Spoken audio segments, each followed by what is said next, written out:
What if the disappearance of ancient Rome's grandeur wasn't due to barbarian invasions or political collapse? Picture Rome at its peak: colossal temples, crowded forums, and massive arenas, all bustling with life and energy. Yet today, only fragments remain of this one mighty empire. So what really happened? The truth is far more complex than a single moment of destruction. The city endured centuries of transformation and decay through relentless natural forces and quiet repurposing of its stones. These unforeseen forces slowly chipped away at its splendor, leaving behind the haunting ruins we recognize today. In this video, we'll explore the hidden reasons why so little is left of ancient Rome. Rome didn't start as a grand empire. It began as a humble city in the early Republic, slowly growing and changing through the ages of triumph and struggle. Imagine the changes it saw: the grandeur of the empire's height, the instability during the late Western Empire, and the attempts at revival under figures like Theodoric the Great and the Byzantine general Belisarius. Like modern cities, such as New York or Detroit, that have gone through dramatic changes over time, Rome was always in a state of flux. For 1,000 years, from 500 BC to 500 AD, Rome stood resilient, seemingly defying time itself. And when the Western Empire fell in 476 AD, Rome didn't instantly collapse into ruin as often imagined. Surprisingly, much of its monumental architecture remained, standing as silent witnesses to its former glory. It wasn't the notorious sackings that truly eroded the city. Instead, it was the relentless earthquakes, flooding from the Tiber, and the repurposing of old stones for new buildings that gradually wore down the city's splendor. Nestled near active fault lines, Rome was frequently shaken by tremors from antiquity through the Middle Ages. Yet, during its prime, the city could swiftly repair damage. Skilled workers, abundant resources, and imperial wealth ensure Rome could rise even after powerful earthquakes, seismic events recorded throughout the Republic and Empire. But as Rome weakened, so did its ability to rebuild. The scars from earthquakes lingered, some never fully healing. Which earthquakes most devastated Rome, leaving lasting marks on the city? Let's take a closer look. Just 33 years after the Visigoths sacked Rome, and only 12 years before the Vandals would strike, the Eternal City faced an even more crushing blow. This time, it wasn't invaders who inflicted damage, but nature itself. Accounts from the period, backed by archaeological evidence, revealed that a powerful earthquake shook Rome, leaving destruction in its wake. St. Peter's Basilica was among the buildings affected, a symbol of the city's vulnerability in this era. We even have inscriptions recording repairs to buildings damaged by the quake, attributed to the emperors Valentinian III and Theodosius II, which further attests to the devastation. Another inscription from the same time, left by the urban prefect Flavius Sinicius Paulus, was uncovered at Largo, Argentina. It records the restoration of various damaged structures, including the nearby theater of Pompeii. But in an era where resources were stretched thin, the repairs took on a pragmatic approach. Stones from the damaged theater itself were repurposed for these restorations. The days when emperors responded to disasters by building grander monuments were over. With resources and manpower dwindling, the Romans adapted by reusing whatever they could. As evidence of this shift, we have inscriptions from Petronius Maximus, who claimed to have constructed a new forum near the Colosseum, known as the Forum of Petronius Maximus. However, this forum likely involved clearing debris from the powerful earthquake of 443 AD, rather than an ambitious new building project. Meanwhile, excavations near the Forum of Trajan have uncovered the remains of two 4th century houses, both of which show signs of sudden collapse and later dismantling. These clues point to the same quake, reinforcing the impact it had on the city. All this evidence suggests that the earthquake of 443 AD was a defining event for Rome. The extensive damage it caused, combined with the Western Roman Empire's weakening grip, likely prevented the city from ever fully recovering.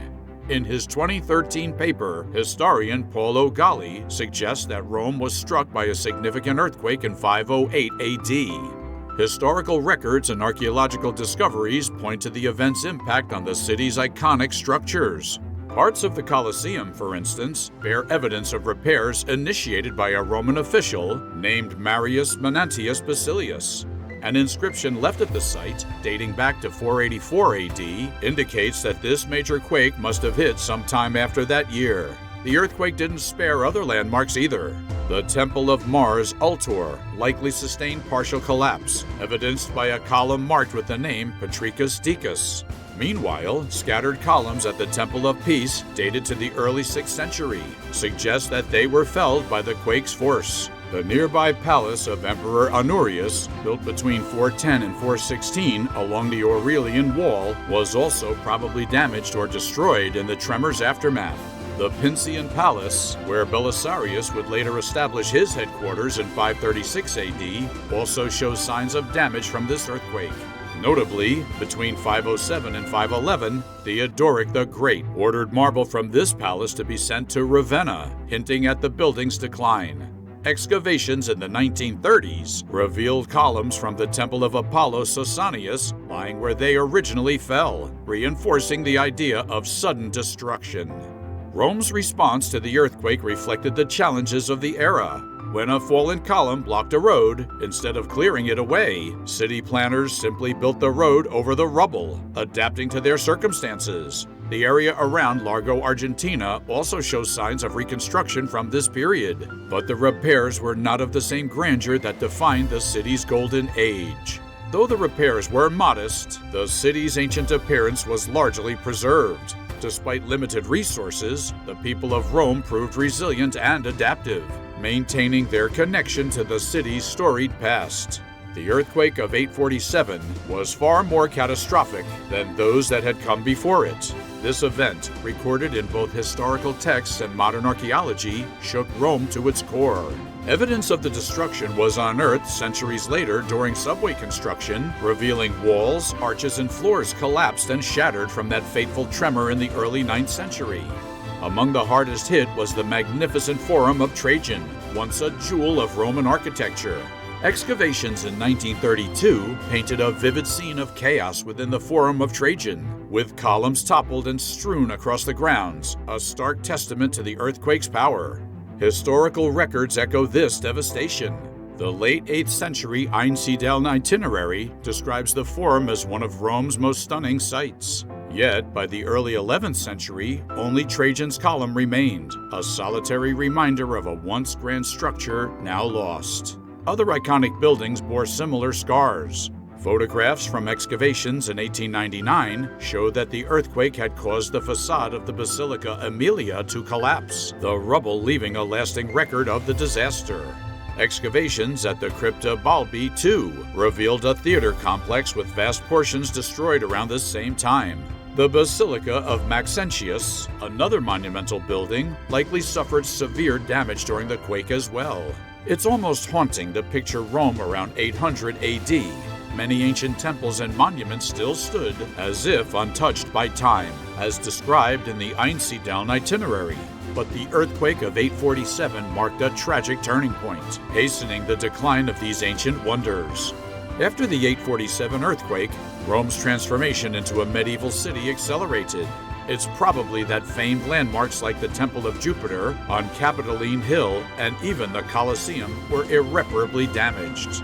Weakened by centuries of political instability and dwindling resources, the city could no longer muster the means or will to restore its legendary structures to their former glory. Nearly 5 centuries later, another catastrophic quake hit Rome in 1349, delivering a critical blow to the Colosseum. In this quake, a massive portion of the Colosseum's outer ring collapsed, and scattered stone would later be scavenged and reused in construction projects throughout the city. With this event, the Colosseum began to take on the ruined, fragmented appearance that is so familiar today. But the 1349 quake didn't only harm the Colosseum, it delivered the final blow to several ancient structures already weakened by the earthquake of 847. The Basilica of Maxentius, severely damaged in 847, likely collapsed completely in 1349. A drawing from 1565 shows what remained of the basilica, offering a glimpse of the extensive destruction that reshaped the landscape of ancient Rome. Through years of excavation, archaeologists have traced these periods of devastation by studying the collapsed layers in structures like the Basilica Ulpia at the Forum of Trajan. With radiocarbon dating, they pinpointed two major periods of destruction, one after 780 AD and the other after 1220 AD, aligning with the quakes of 847 and 1349. These findings provide a timeline of how these seismic events transformed the city's architectural grandeur into fragmented ruins. These earthquakes played a significant role in Rome's transition from a stunning ancient capital to a city of medieval ruins. Later earthquakes in 1703, 1895, 1899, 1909, and 1915 struck a city already scarred, leaving little additional damage to structures that were by then already in ruins. By this time, Rome's ancient remnants had taken on the form we recognize today. Other earthquakes throughout Rome's history, like those in 618 and 801, left their marks but remain less understood. Historical sources don't provide detailed accounts of these events, leaving us with a sense of mystery about the full extent of their damage. The Liber Pontificalis, an important historical record, mentions another quake in 1044, though again, details are limited. From what little we know, this quake was less severe than the one in 847 and did not cause significant destruction. Beyond the physical toll of Rome's iconic buildings, these earthquakes also brought profound human suffering. The quake of 443 AD, for instance, struck a city with a population of around 500,000 people. The loss of life must have been immense, as homes, temples, and public buildings crumbled in an instant. Even in 508 AD, Rome likely still had between 100,000 and 200,000 inhabitants, meaning that every tremor and collapse had a lasting impact on the people who lived through them. These natural disasters, felt so deeply by the people of Rome, reshaped not only the city's landscape, but its spirit as well. It's easy to assume that Rome's decline came at the hands of barbarian invasions or deliberate acts of destruction. However, the city's fall was more of a gradual process, fueled not by a single event, but by the steady, relentless forces of nature over centuries. Earthquakes, particularly those of 443 AD, 847 AD, and 1349 AD, left deep scars, wearing down the city's grandest structures and sapping its resources. While floods, the recycling of building materials, and the gradual decline of the empire also contributed to the decay, it was these earthquakes that delivered the hardest blows. In the end, these natural disasters, combined with the slow fading of the Roman Empire's power, transformed the once glorious city into these hauntingly beautiful ruins we see today. Thank you for watching this video. If you enjoyed it, please like, subscribe, comment, and turn on post notifications to stay updated with our latest content. And we'll see you in the next one.